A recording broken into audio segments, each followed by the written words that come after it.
Welcome back. The marking of matric exams continues around the country following a turmulous academic year. The Gauteng Basic Education Director General is visiting marking centres across the province, and scores of teachers have been infected and some have died from the coronavirus. And there have been reports of markers testing positive at some centres.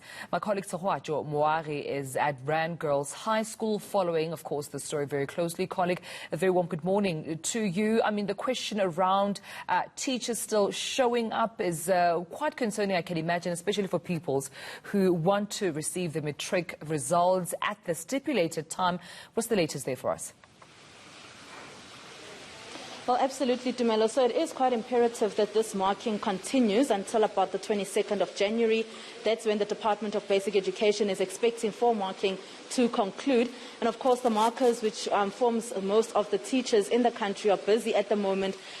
Marking is currently taking place and underway. We do know that the Director General for the Department of Basic Education, Matric, has been to about 6 provinces, Gauteng being the 6th province that he has already visited, really just going to various marking centres and encouraging markers to continue with the work, and really just thanking them for the sacrifice that they have actually taken to actually do this particular job. But just to give us details of the progress at this stage, I'm joined by the Department of Basic Education spokesperson, Elijah Mhlanga. Elijah, thank you so much for your time.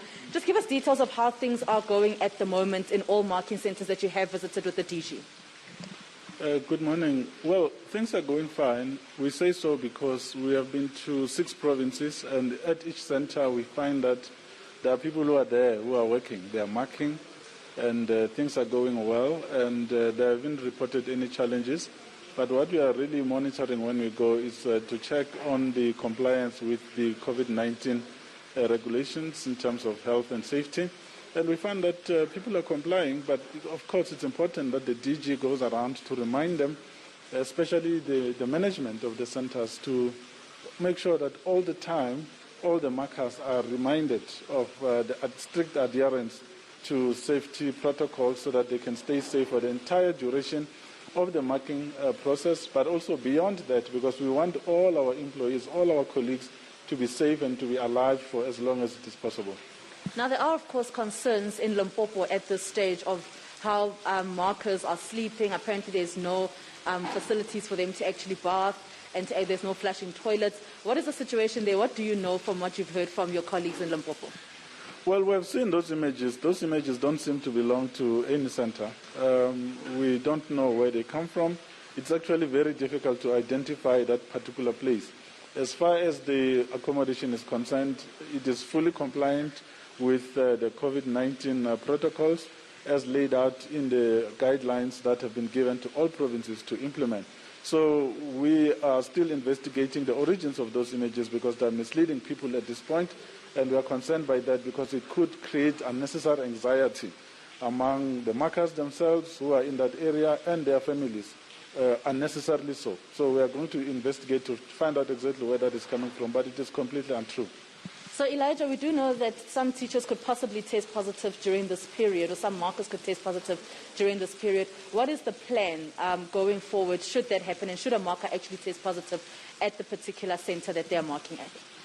Well, the details will come later. The DJ will be holding a media briefing at 9 o'clock where he will outline the steps that the department has taken to protect markers. But I can say that all is being done to ensure that all the markers are safe. Should anyone be tested positive, then they will be isolated. In some cases in other provinces, those people have been asked to go back home so that they can quarantine comfortably in the proximity of their own families so that they can get the requisite support that they need for them to be able to recover. So that's what we are doing right now. But of course, the detail will be outlined by the DJ at 9 o'clock later this morning. But what concerns have you seen in some of the areas that you have been, or some concerns that you've heard from some of the markers or from the marking centre manager themselves?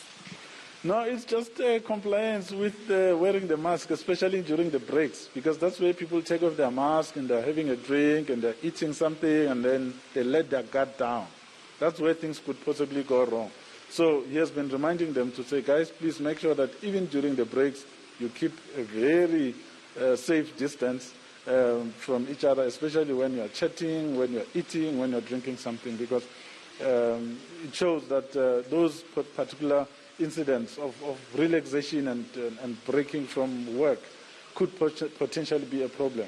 So those are some of the things, but otherwise things are going fine, and we are quite motivated and inspired by what we've been seeing around the country. All right, thank you so much, Elijah Mhlanga. He is the spokesperson for the Department of Basic Education, just giving us details about how things have been going in the 6 provinces that they have visited, and we are expecting the DG to be here at about 8 o'clock to address the markers here, and then of course at 9 o'clock he will be having a press briefing just to give details of the way forward and what some of the concerns have been. Dumelo. All right, thank you so much, Tshegohacho Moagi.